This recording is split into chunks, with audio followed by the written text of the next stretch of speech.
It was Thanksgiving. Leaves skittered across the driveway like they knew better than to stay. I didn't see her car in the drive, but I saw the lights on. And then, him, her father. He met me at the curb before I could park. He didn't shout, didn't raise a hand. He just looked at me and said, "You weren't invited. Go home." I blinked. Behind him, through the window, I saw them. My wife, her sister, even her ex-husband, all laughing over wine and stuffing. My chair gone. My plate vanished. Just like that, I was erased from my own family.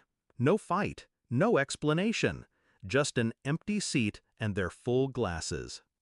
I nodded, turned, got back in the car, and made one phone call.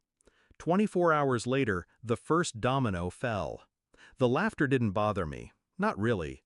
What got me was how easily they removed me, like I was a coat on a chair someone finally decided to throw out.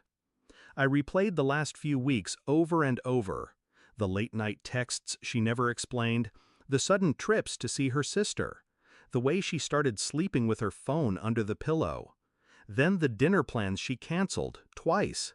The birthday I spent alone with takeout and silence. Still, I gave her the benefit of the doubt. That was my first mistake. She began slipping Brad into conversations. Brad used to do that. Brad always said that. Brad was her ex-husband. I didn't react, didn't flinch. But the moment I saw him seated at my table, in my spot, pouring wine like he'd never left, that was the moment something in me hardened. I was no longer a husband. I was a ghost with a score to settle. The next morning I logged in. Her phone, her tablet, our shared cloud drive she forgot I set up. Mistake number 2. Hundreds of photos, none of me.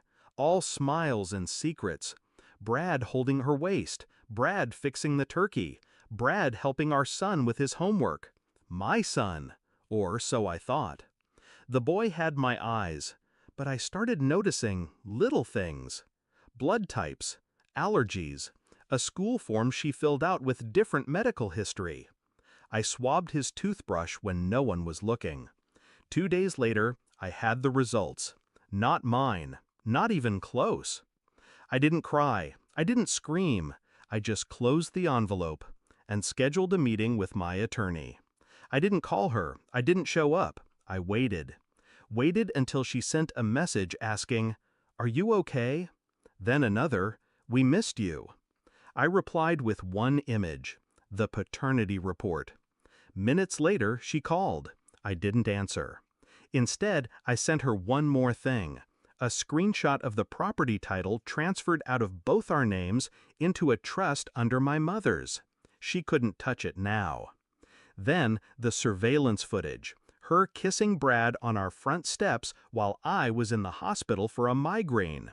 No words, no fight. Just data. And silence. The kind that chokes. She showed up 2 days later, unannounced. Tears, trembling hands, the whole performance. "I can explain," she whispered. I didn't invite her in. I simply handed her a folder.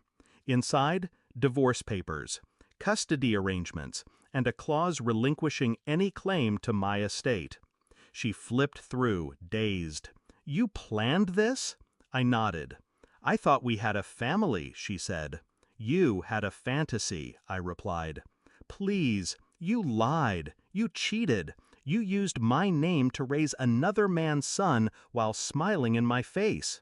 She collapsed against the porch railing as if it could hold up everything crumbling inside her. But I didn't reach out. I let her fall on her own. It's quiet now. Too quiet, some would say. But I like it. No calls, no apologies, no more pretending.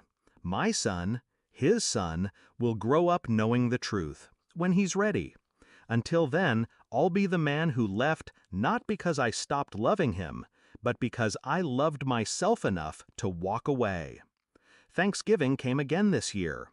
I made my own dinner, one plate, silence as the main course, and I savored every bite. They fed me lies for years, so I taught them what it means to starve.